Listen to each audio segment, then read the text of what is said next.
into the other side and returned. Do you think something like that doesn't leave a mark on the soul? You have a greater sense of life and the world, far greater than even I have. Even if you don't realize it, you should have stayed dead.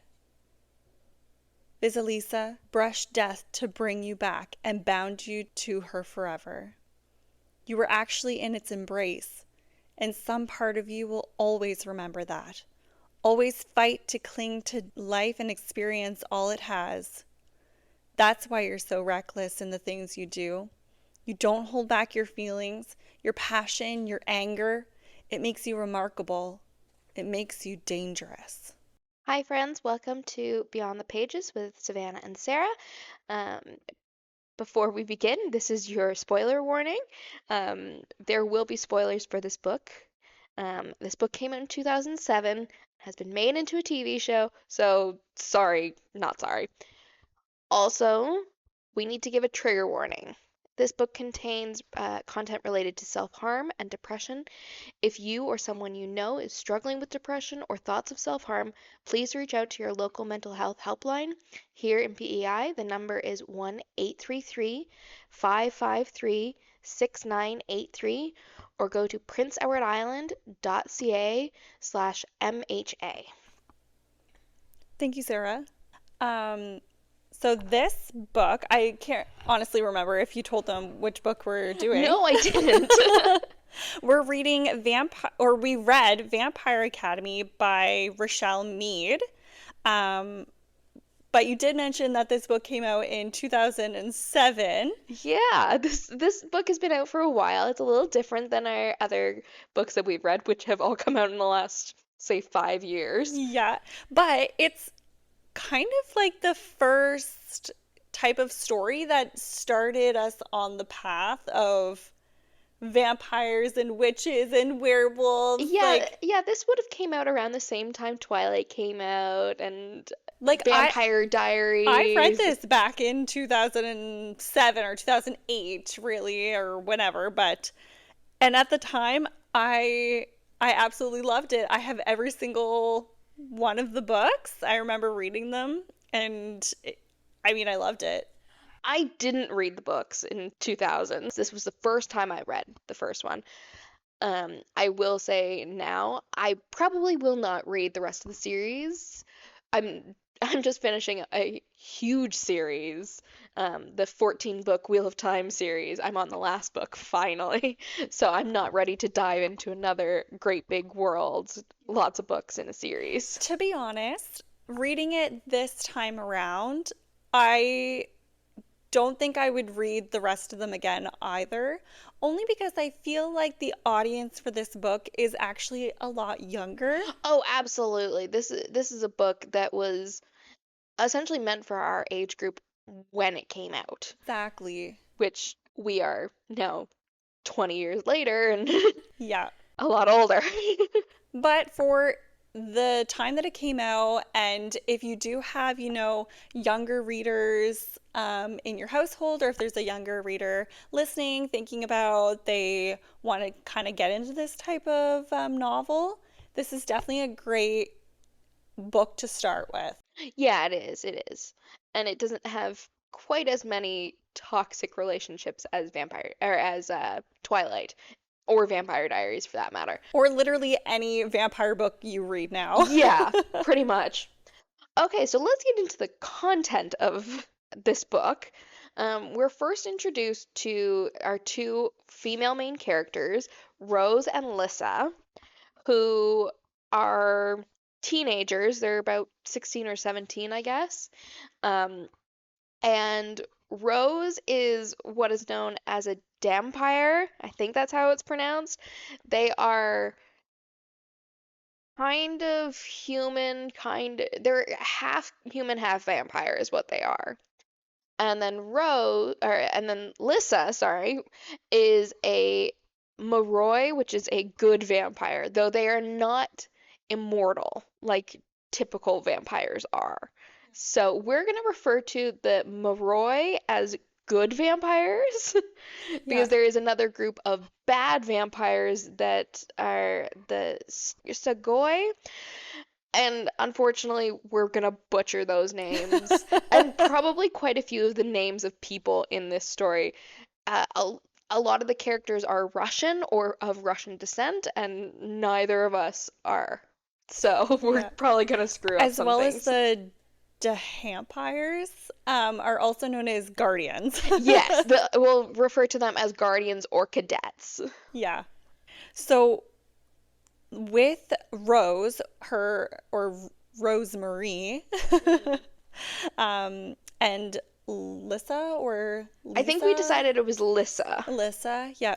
So Rose is actually Lissa's guardian, and when it starts off at the beginning of the book, they're actually runaways, and Lissa is the final heir to the Dragomirs, and basically there are people after them in order to A, bring get them them back to back. school, and B, to kill them. Because um, the world of vampires is a monarchy, but not a inherited monarchy. It's the current monarch chooses their successor, but it has to be somebody from a different family line. So Rose is the last of her family line. After an accident that killed her parents and brother, which we will get into in more detail a little bit later, I think. No, it wasn't Rose, it was Sorry, Lisa. I every time while I was typing up my notes, I kept mixing them up. It is Lissa that is the last of her family line, not Rose. I will apologize now because I will 1,000% keep mixing those up. Yeah.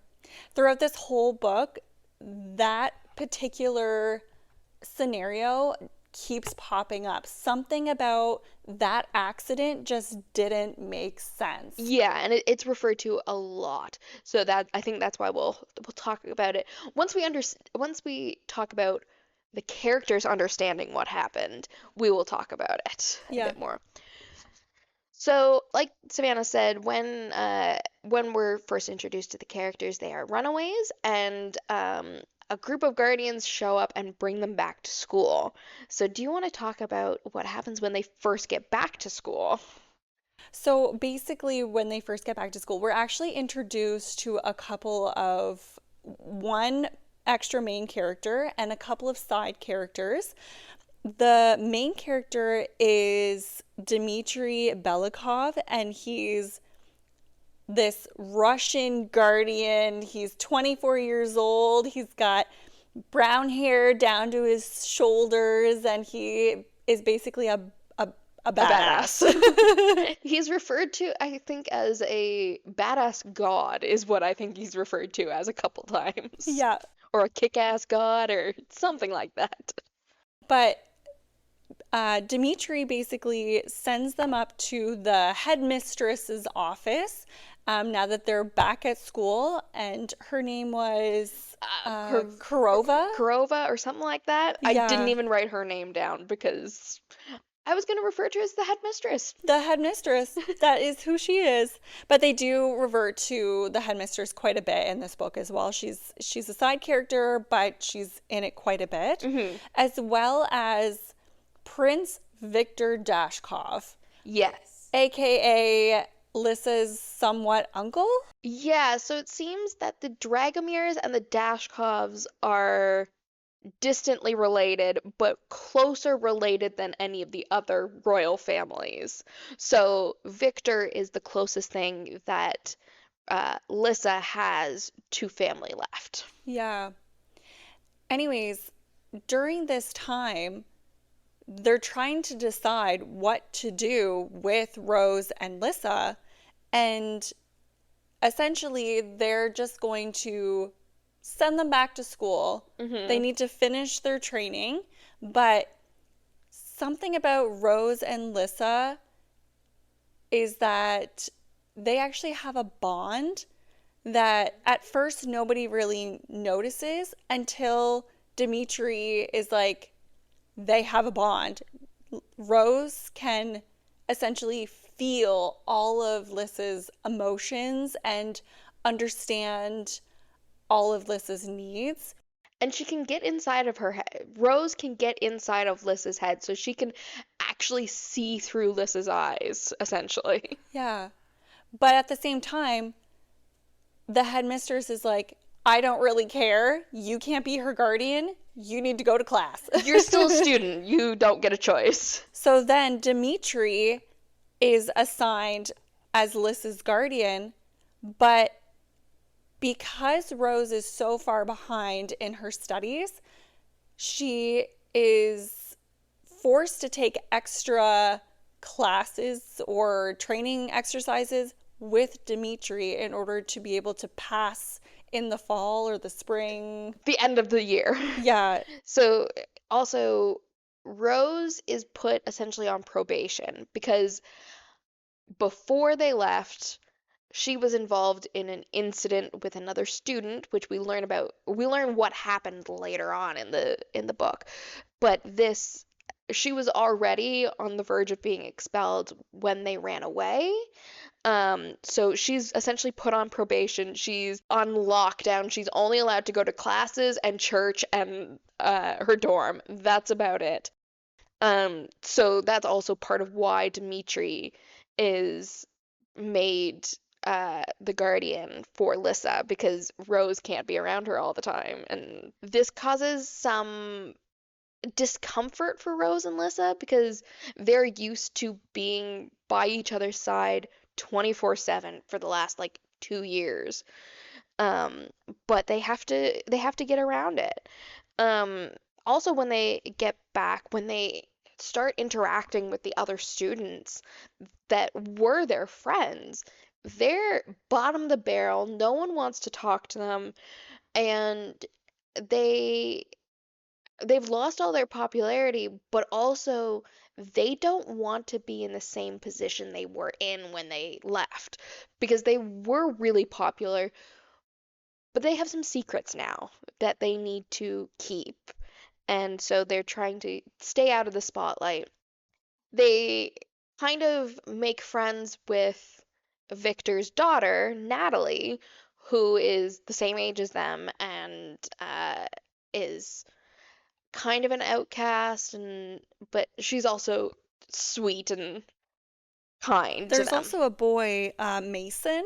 Yes. Yeah, Mason is essentially in like a puppy love with Rose. Oh no, I wouldn't even say puppy love. He's downright in love with her. Or at least infatuated with her as teenagers are with one another. Yeah. And he is another cadet. They spend quite a lot of time together, and he likes her and she doesn't like him, except as a friend. Yeah. And then there are two other kind of major characters that we're introduced to. One is Aaron. I cannot remember his last name, and I'm not even going to give it a try. Who was Lissa's ex, and the other is his current girlfriend, Mia Rinaldi. So Mia is kind of the queen bee, and she's kind of taken over the roles that Lissa and Rose left. So, there was one thing that we didn't mention, essentially going back to the very beginning. Do you want to explain what a strigoi is? Oh yes, the bad vampires I mentioned when I was doing the pronunciation. They are creatures who are immortal like vampires, um, but they have chosen evil. They can be um, good vampires who have chosen to turn. They could have been forced to turn by another Strigoi. Yeah. I believe if you're a good vampire and you choose, the way you do it is to drain the life Of a victim. Yeah, of a victim. It doesn't have to be human. It could also be a whatever they Vampire. are. or another Morai, Yeah. or whatever they are, the good vampire. Yeah, and we are introduced to some characters who are connected with bad vampires. One who becomes a bad vampire at the end of the books. I will not say that character's name just yet. But with the Strigoi, or no, yeah, with the Strigoi, they are essentially half the book. Like, the reason that there are guardians to begin with is to protect the good vampires from the bad vampires. Yeah. Because the bad vampires are raising an army essentially in order to get rid of the good vampires. Yeah. But the guardians are there to protect. And there's a name for these marks, Molninja, Molnija. I'm not really sure how to pronounce it. I'm not even gonna try. But anytime that a guardian kills a Strigoi, they get these Marks. symbols, these X symbols with lightning crosses. And they're like tattoos on the back of their neck. And yeah. It shows that they are good guardians, that they're strong, powerful, that they have defeated evil, essentially. And Dimitri has 6 of them. Yeah. Yeah. And like a Strigoi vampire, they're faster, they're stronger, and killing one is extremely hard. Yeah. Especially if they're just turned. Yeah. The good vampires, in reality, they are essentially human except they drink blood. That is like in this series, that's what they are. Whereas the bad vampires are what we typically associate as vampires. They faster, stronger, can't go out in the sunlight. The good vampires don't go out in the sunlight, but they can. But the bad vampires can't go out in the sunlight. Yeah. So they're the stereotypical vampire. They are. They're pale, they've got red eyes. Although, based off of what we have read, it sounds like, and since you're not actually going to read it, and I remember a little bit from whenever I read it years ago, they're actually still kind of connected to like a personality. They still understand like emotions, and they can still have conversations and like thoughts. It's just that their motivations are not done with good intentions.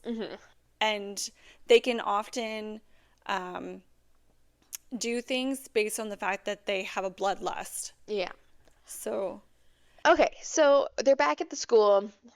We've met Maya and Aaron and Dimitri and all those people. Mia, I will say both throughout this episode probably. She has an absolute hatred for Lissa and Rose. We later learn it's more specifically Lissa because of things. And she starts to make the other people at the school be suspicious, not like I'm using the wrong words. There's rumors. There's rumors that are spread, and they can all be brought back to Mia. For the most part, for what we think during the beginning of the book, it's Mia. At least in this book, all of the rumors can be brought back to Mia. Well, no, there was that one guy that Rose went to go make out with. But Mia convinced him to tell everybody. So yes, I guess you're right. So Rose, before they left, Rose had been considered or thought to be kind of a slut. It was thought she would sleep with any guy that walked. In fact, she had never had sex at all. Yeah. So, but when she returns, she has a makeout session with a guy named Jesse. And Jessie. yes. Ah, yeah. And this ends up getting broken up by Dimitri, Who and just like runs in and just like storms the room. yeah, it's kind of hilarious how abruptly he breaks up this makeout But session. like, why is he always just there? Like, I don't How understand. is he always just there? Like, this isn't the only time he just appears when Rose needs him to step in. Yeah. But Mia convinces Jesse to start spreading tales about Rose, saying that they had sex and saying that she let him drink from her, drink her blood, which Is a big no in that world. it's a taboo. It's a major taboo. And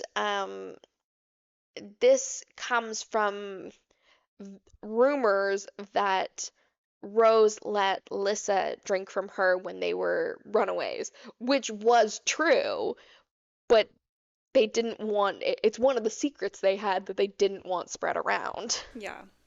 Um, so that does get around and it causes quite a lot of turmoil for Rose and Lissa. And Lissa kind of she's been suffering with depression for years now.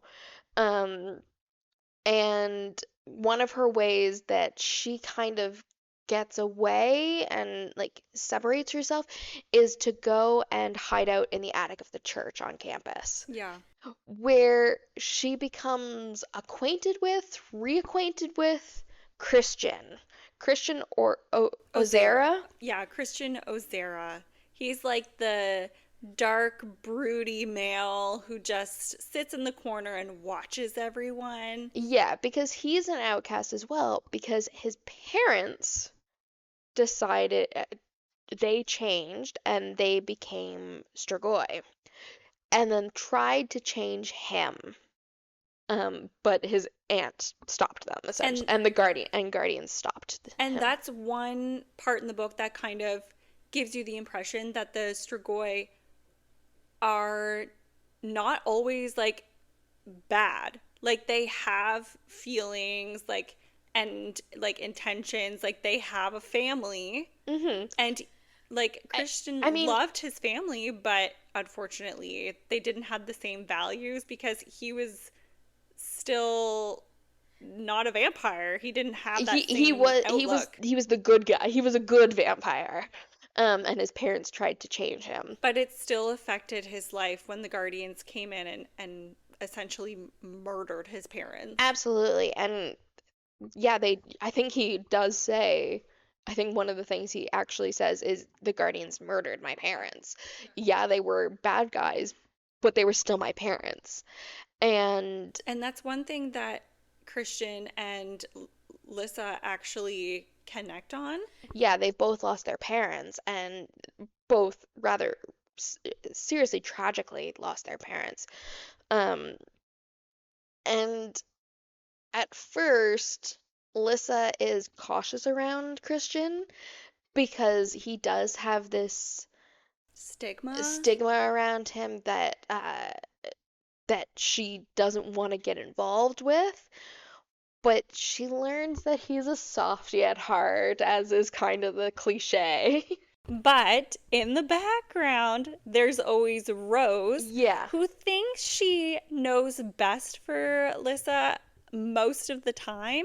She's always spying and, you Hmm. know, feeling the feelings. Like I said, being able to see through her eyes and feel what she feels. But Rose, throughout the book, is kind of manipulating Lissa and Christian in their feelings because of the way that Rose feels. She doesn't want anybody to disrupt her and Lissa's relationship, and she thinks she knows best. But also, she thinks she's doing what's right because she doesn't want Lissa hurt.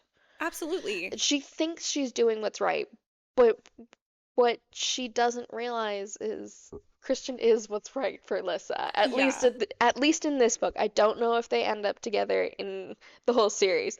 I honestly can't remember, but if anybody listening, if you decide to read these books, please feel free to reach out to us and give us the Give us, spark notes of what happened in the rest of the series. yeah, and give us your opinions. We would love to hear your opinions on the books and on what we've said. So after there's a party a couple weeks after they arrive. There's a couple parties. There's a couple parties. These vampires tend to like to party apparently. Um, During the party, the queen of the vampires shows up, and she essentially smacks Rose down, or Lissa down, essentially saying she's worthless and not.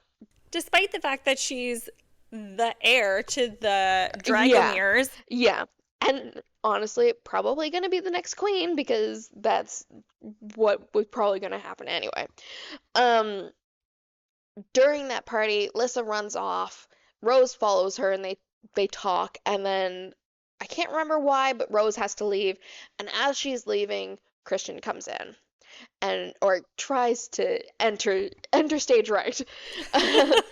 And but Rose cuts him off and says she doesn't want to talk to you. She hates you, essentially, which is not the case, but she doesn't want Christian to talk to Lissa. So this causes quite a rift between Christian and Lissa for most of the book, which is really, really sad because they both want to be around each other, but they both don't want to be around each other. And one thing about Lissa, and you did mention this earlier, is that Lissa has a lot of depressional issues. Mm-hmm. She has a lot of when she gets depressed, she tends to resort to self-harm. Yes. And this is kind of where the book takes a little bit of a darker turn. Absolutely. Because we also learn that this depression is also related to the fact that with Morai, good vampires, they have magical powers basically that are linked to elements, but she's not showing any elements. But later in the book we learn that she has all the fifth element. She has all the elements, but she has the spirit element, yeah, which I guess people just forgot about. I from what it seems, it's very, very rare to begin with. Like, as far as we know, there are only 3 characters mentioned in the books that have the ability to use spirit. And we didn't even mention these characters yet. Number 1 is Valdimir. Saint Valdimir. Which is the school's name. And I wrote down a little note whenever I was reading this. I said, this is a very vampire-ish name. Saint Vladimir's Academy. Like, you can't get more vampire. Yeah, and the other one is a former teacher, Mrs. Carp. I think. Carp? Kemp? I thought it was Carp. No, anyway, right. A former teacher. Did I write it down? Carp, yeah. Mrs. Carp. A former teacher who... It's essentially they think she's crazy. Yeah. And it was because of her ability with spirit that she went crazy.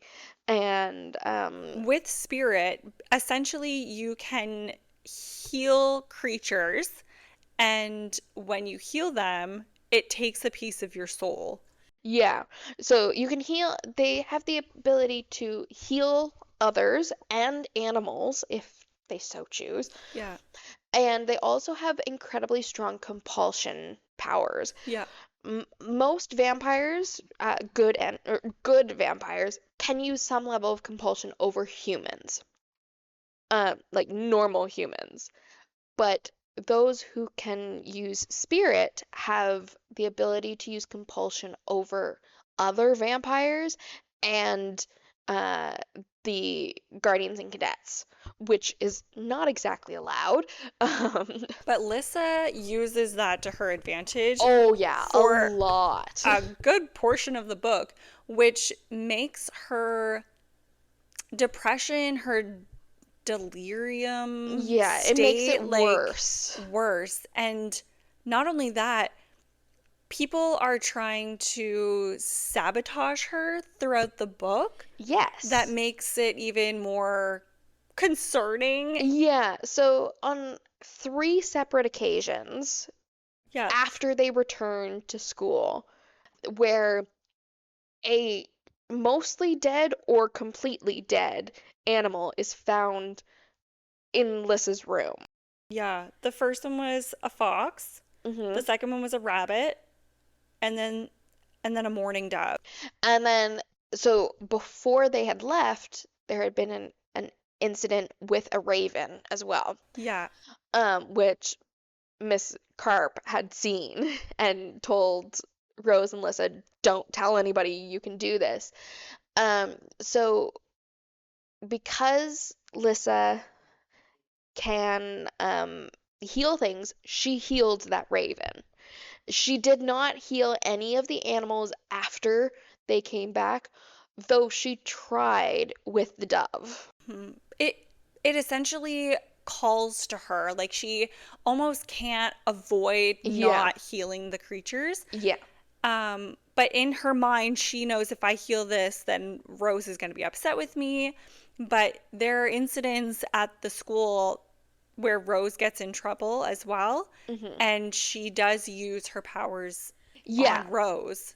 Um, Before we go on to that, because that will be the next thing I have kind of written down, um, the healing, the first time Lissa used her healing was on Rose. Yeah. And this was when her depression started.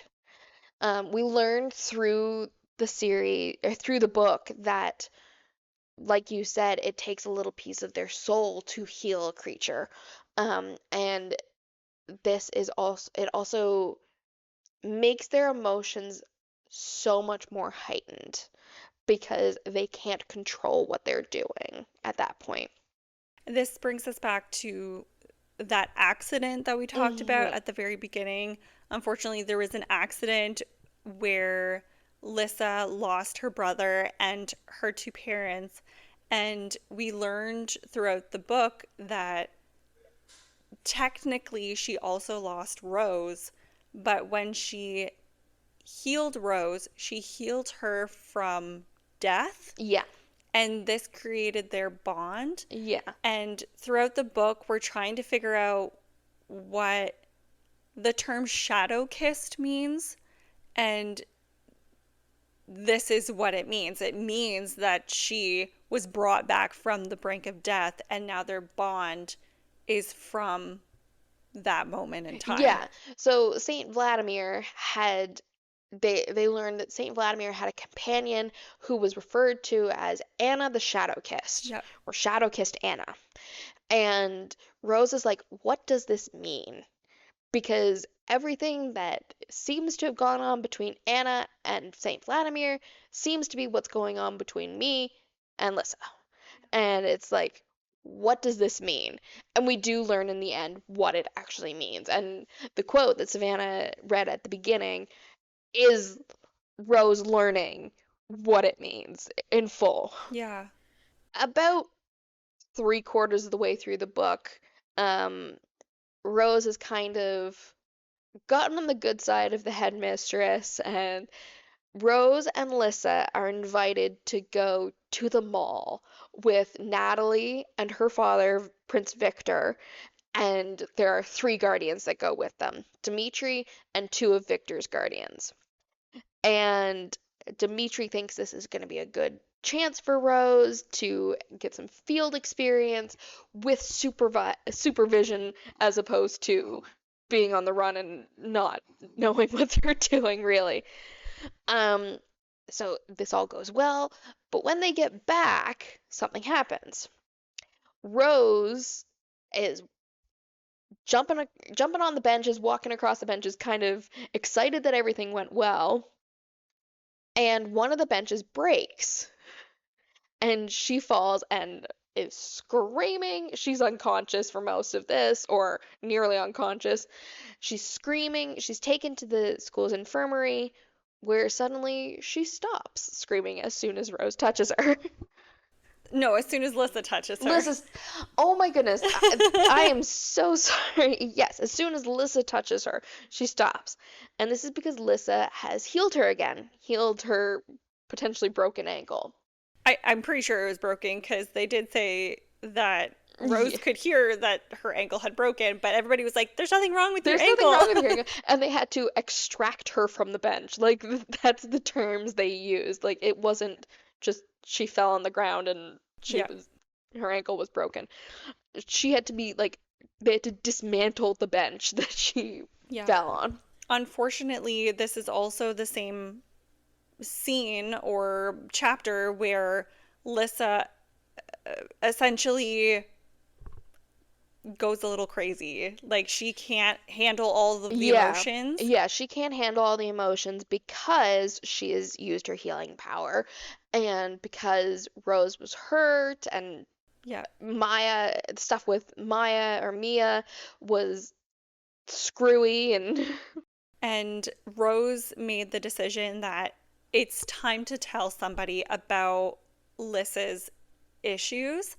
So her self-harm issues. She does not mention the healing at this point. Yes, you're right. So she tells Dimitri, and Dimitri essentially runs out, grabs Lissa because she's in the church. She's unconscious in the church after having so much blood loss and this causes quite the major falling out between them.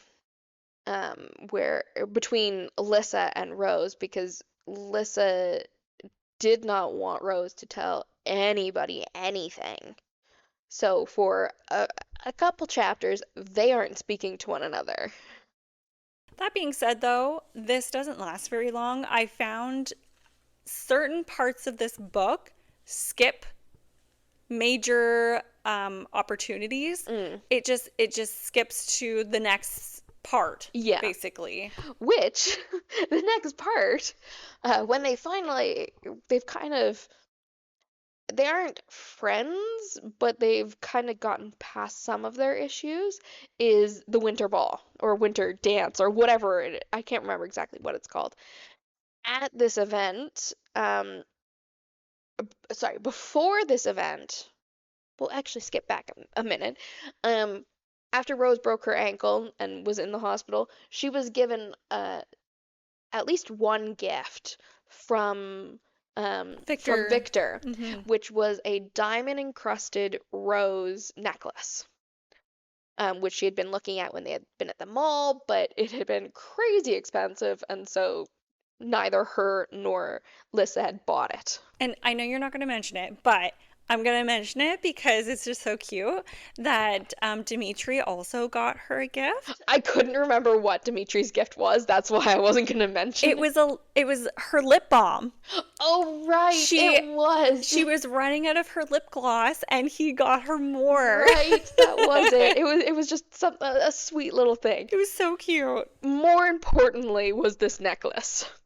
So at the winter party, Rose is wearing this necklace with the rose on it, and they're going to the party, and Rose is taken to the party by Mason, who we mentioned earlier. And Mason tells her, I have this great news. I have this surprise for you. I've gotten Ralph and Jesse, who were the two guys spreading rumors about having slept with Rose, to confess that they didn't sleep with her, and to confess that they only spread the rumors because they were sleeping with Mia. Yeah. And during this same time, this is when we have yet another squabble with Mia getting all up in Lissa's face. Yeah. And Rose is essentially like, I told you to stay away from her. And punches her in the face. Which I was like, oh my god, thank you, finally. And Lissa runs off, and she runs to the church. Yeah, Mia is escorted out, or not Mia. Rose. My goodness. It's too many names. Rose is escorted out by guardians and taken back to her room, where she is essentially under lock and key. She is not allowed to leave the building. Like, Yeah. and Lissa runs off to the church. And this is where Rose goes into Lissa's head because she wants to know what she's doing. Before that, Really? as Rose is leaving, she tells Christian to go after Lissa. Yes, you're right. Because by this point, Rose has decided, okay, maybe he's not that bad. Maybe he is the better choice for her because. But also he's free and she's not. Yeah, he's free, she's not. She knows, at least in her mind, whether or not it's in her heart, she knows this, that Christian only wants what's best for Lissa as well. Yeah. So Rose sends Christian off to follow Lissa. And they do meet up. This book he does is find a lot of character building. As you can tell, like, as we're talking, the book is very much written as if we're 14-year-old children reading a vampire book for the very first time. Anyways, so yeah, Rose goes back to her room. Yeah, and Lissa's in the church. Off to you. You tell them what happens when Oh gosh. in the church. In the church. We'll get to what you're blushing about in a minute. My goodness. That's in the after the chat. So essentially, Rose is worried about Lissa. She goes into her mind and is trying to figure out, what Lissa's doing, what's happening. Did Christian get there? But as soon as she gets into her mind, she's seeing that these guardians are coming in. They knocked Christian out and they're taking Lissa. They kidnapped Lissa. Oh my goodness. Oh my goodness. Oh my goodness. But then she's essentially pulled out of Lissa's head, which has never happened before. Yeah. And she gets this like compulsion on her that she needs to find Dimitri. And she's specifically Dimitri. She's like, I know exactly where he is. Yeah, and she's drawn right to his bedroom. Why he's in his bedroom, I don't know, when there's a dance happening. Well, he had been leaving the dance when her and Mason went. I guess but he's just he not was leaving with somebody. So not on duty, I guess. Why he was by himself in his bedroom at this point at 24 years old, that's not that important. Why? While Rose was in a super cute dress. Mm-hmm. You think he'd be thinking about her. Yeah.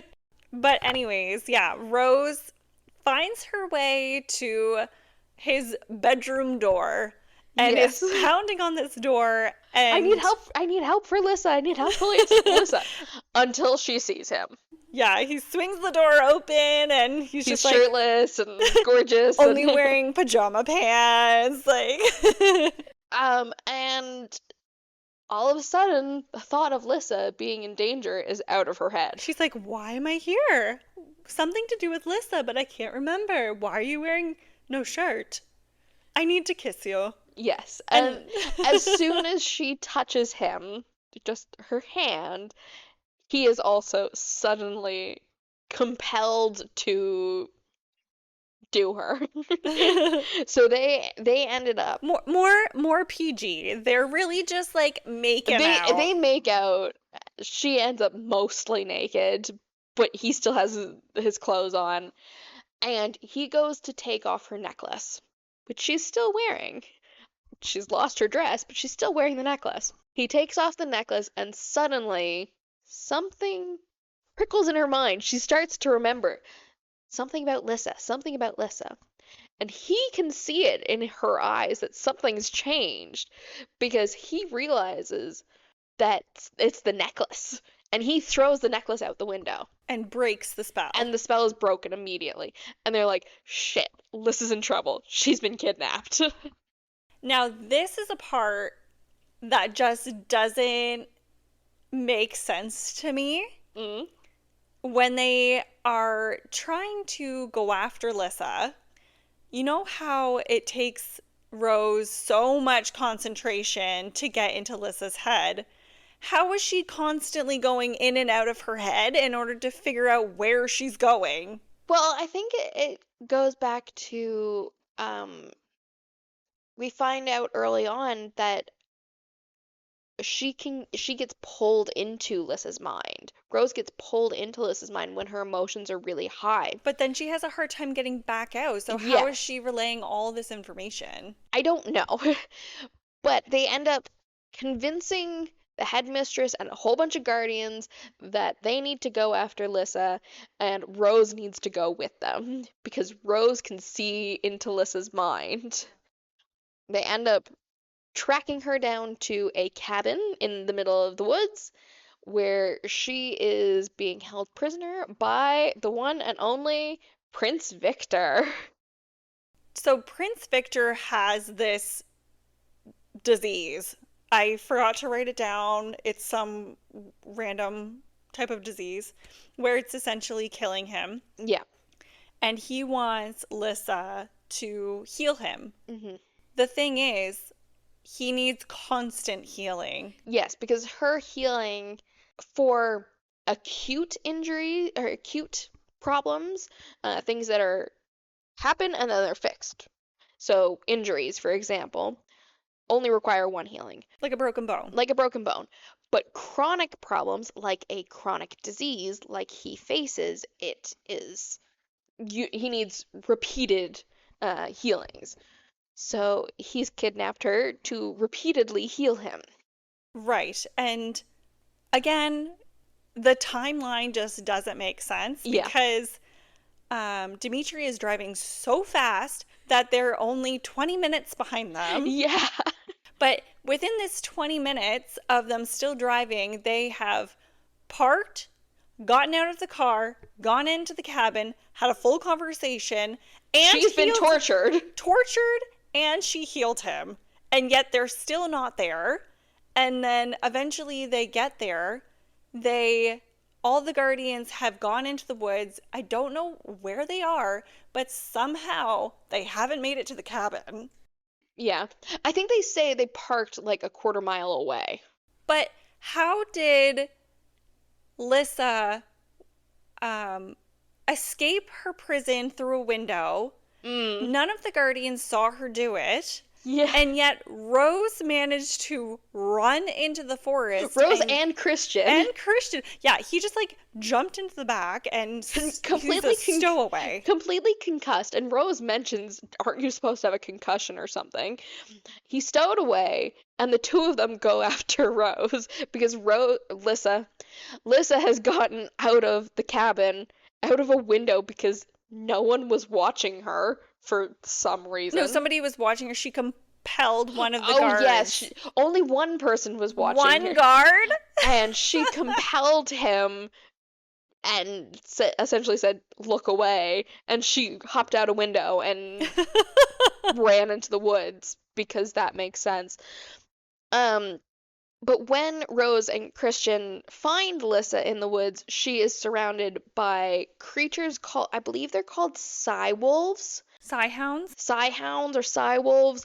They are essentially giant wolves that are under the control of some of the vampires. Some vampires can control them, and these ones are under the control of Victor. And they are attacking.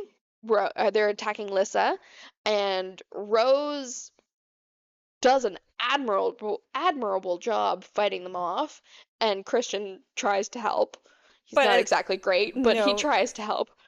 And then he gets super wounded. Yeah, Rose ends up killing two of them, and I think Dimitri ends up killing the third. No, Alberta, one of the other guardians ends up killing the third. Yeah. But Christian is horribly wounded. And it's at this point that they don't think he's gonna survive. He won't survive if Lissa doesn't heal him, he will not survive. And Lissa doesn't have the strength to heal him because she had just finished healing Prince Victor Dashkov. Yeah, exactly. So Rose says, "Drink from me so that to get your strength back and heal Christian, because I know you want to heal Christian." Yeah. And so she does. They do. And she does heal Christian, and all's rosy and great in the world. Victor is captured, and so are the guardians that were working with him. And they all go back to the school where they all end up in the infirmary treating for one thing or another. Yeah. Um, Lissa thankfully gets the medical help she needs to help with her depression. She gets put on some meds that do help her manage her depression, but also dull her abilities with spirit. And that's a problem that she does have to deal with, or they will have to deal with throughout the book series. And Lissa and Rose are friends again. Christian's happy with Christian and Lissa end up dating, which is so cute. Um, and then Rose goes to visit Victor in his cell. Um, so Rose goes to visit Victor in his cell. And shit hits the fan. Yeah, pretty quickly. Victor tells Rose that he is essentially trying to overthrow the vampire government, that he has been watching Rose and Lissa for years. Yeah. And it's all thanks to his daughter, Natalie, who storms into the cells and tries to save Victor. Mm-hmm. But we learn that, unfortunately, she has turned into a Strigoi. Yeah, she's turned. But also before she shows up, we learn that she was the one that put the dead animals in Lissa's room. She was the one that rotted the bench that Rose was on to make it crack. And all because she's also the one who saw the raven that Lissa healed the first time before they ran away. Yeah. So Natalie has been working under Victor's orders to get to prove that Lissa can heal, because they know some things, and it ended up being that they needed to hurt Rose before Lissa would actually heal something. Fortunately, unfortunately, while Natalie is attacking Rose, Dimitri shows up again. Yes, I don't know where he is. Somehow he always shows up when Rose needs him. He storms in, starts attacking Natalie, beats the crap out of her, and kills her. Yes. Victor had kind of gotten away, like he had gotten out of his cell and started running away, but he was recaptured in the end. But he seemed at the end, it says he seemed essentially overly happy there that he was, or not overly happy, but content that he had been recaptured. So I suspect that in the future, he wanted to be recaptured. Yes, there's so much more that happens and so much more that we could probably discuss. But overall, as a first book in a 8-book series, yeah, it was a good beginning. I wrote it good, but not great. It's not my favorite book that we've read. It is very much a 2000s vampire book. It is. Like we were talking about at the beginning. It's missing a lot of storylines. Yeah. It's missing, the way it's written is also quite choppy. It's very much a YA book. And it like I said, it's very much 2000s vampire drama. I gave it a 2 out of 5. What would be your score? If I was back in 2007 when I first read it, yeah, it was a 5 out of 5. Now that I'm much older and reread it and have read so many other books, I am honestly agreeing. It's got to be like a 2. Yeah. It's no chili peppers. There's handsy making out. That's about it. And you know what? That's usually what happens in a first book of a series anyways. Yeah. But just even the way that they wrote all of the relationships in this book was very G. Yeah. It was, we'll hold hands, we'll kiss. That's about it. So like I said at the beginning, I am not likely to finish reading this series. It is a long series, but I'm not gonna do it. But if any of our readers or listeners read this book, let us know what you think yourself once you read the full series. I Mm-hmm. know the first book might be, oh, it's okay, but I know a lot of unexpected things happen in this book. There is a lot of foreshadowing. If you read the book twice, there was a lot that I I was like, I knew very early on that Natalie had to be the one that was planting the dead animals. That just had to be the case. yeah. Um, But there's something in my mind that I'll tell you once we stop recording, because just in case some of you do end up reading this series, I don't want to spoil it. But okay. um, yeah. Anyways, I just want to say thank you so much for listening to this episode. Yep. It was great to reread an old book again, but I'm excited to see what is next. Yeah, we're also sorry that it's been some time since we posted our last episode. We were both really, really busy in March and or in May and June. Um, but we hope to get another one out soon. And remember, if you or someone you know is struggling with thoughts of self-harm or depression, reach out to your local mental health helpline. Again, the PEI number is 1-833-553-6983, or go to princeedwardisland.ca/MHA. And remember to tell a friend because a book goes beyond its pages.